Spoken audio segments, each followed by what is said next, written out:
안녕하세요. 미래에 계신 여러분, 프로젝트 반추입니다. 지금 이곳은 2022년 8월 11일 목요일이고요. 오늘의 반추를 시작하겠습니다. 먼저 오늘의 이슈를 보시겠습니다.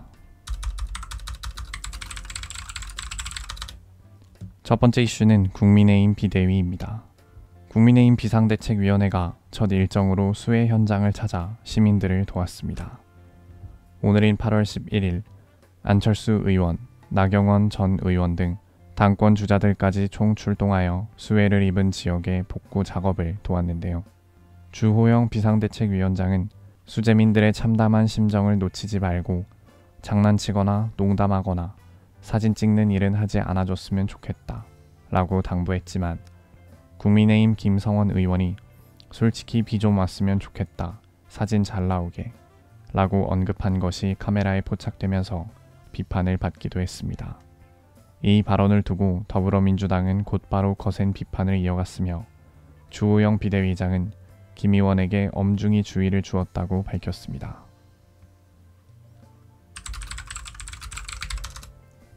두 번째 이슈는 김정은 코로나입니다.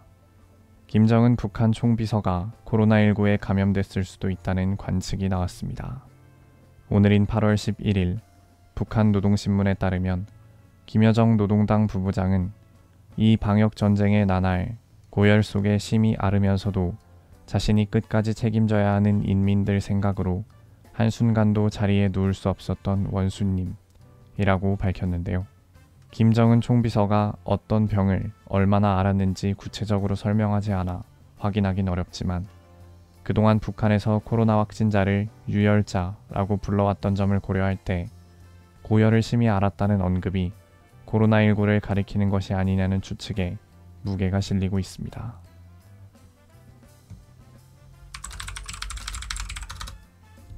세 번째 이슈는 백두산 산사태입니다. 현지 시간 8월 9일 중국 지린성 백두산 북쪽 코스인 용문봉 근처에서 갑작스러운 산사태가 발생해 관광객들이 급히 대피했습니다. 오늘 한국 인터넷에서 퍼지고 있는 산사태 영상에는 황급히 대피하는 관광객들 너머로 경사면을 타고 무수히 쏟아지는 암석과 토사의 모습이 담겼고 흙먼지 또한 높게 일고 있었습니다.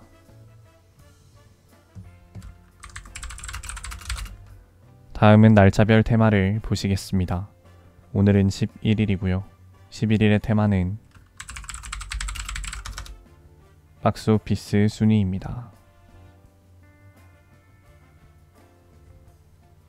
1위는 헌트, 2위는 한산용의 출연, 3위는 비상선언, 4위는 DC리그 오브 슈퍼팻, 5위는 탑건 매버릭입니다. 2022년 8월 10일 일간 관객수 기준입니다.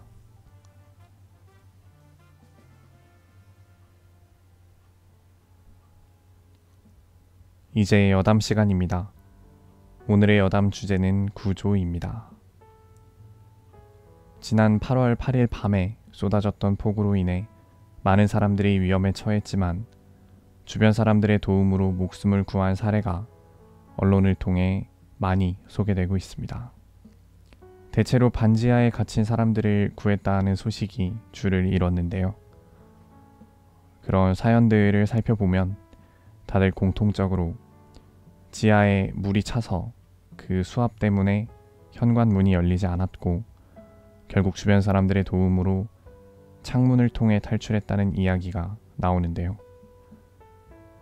이런 거를 이제 보고 또 많이 알려졌으니까 반지하에 대한 사람들의 인식이 예전보다 더 많이 안 좋아졌을 것 같고, 그래서 앞으로 하루빨리 이런 반지하를 없애 나가거나 아니면 이렇게 침수가 되더라도 인명피해가 발생하지 않게끔 그게 가능할지는 모르겠지만 어쨌든 반지하에서도 뭔가 그런 의무적으로 그런 인명피해를 줄일 수 있는 장치를 마련하게끔 그렇게 하는 것이 필요해 보입니다.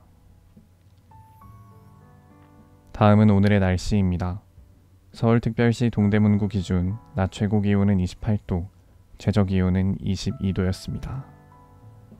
오늘 잠깐 밖에 나갈 일이 있었는데 그때 날씨 어플을 확인하니까 25도라고 나와서 안심하고 나갔는데 역시나 그렇게 덥지는 않았습니다. 근데 이게 기온이 다가 아니라는 걸 다시 한번 느낀 게 비가 많이 와서 지금 너무 습하다 보니까 기온이 높지 않아도 여전히 덥다고 느껴지고 소위 말하는 그 불쾌지수가 되게 높았던 게 좀 인상적이었던 것 같습니다. 그래도 밤이 되면서 기온이 지금 막 22도 이렇게까지 떨어지니까 지금이 한여름이 맞나 싶고 살면서 8월 중순에 이렇게 시원했던 적이 또 있었나 약간 이런 생각이 좀 드는 것 같습니다. 오늘은 이만 마치겠습니다. 오늘 하루 모두 수고 많으셨고 8월 11일이 생일이신 분들 진심으로 축하드립니다. 미래에 계신 분들 모두 과거를 거울 삼아 지혜로운 미래를 보내시기 바랍니다. 감사합니다.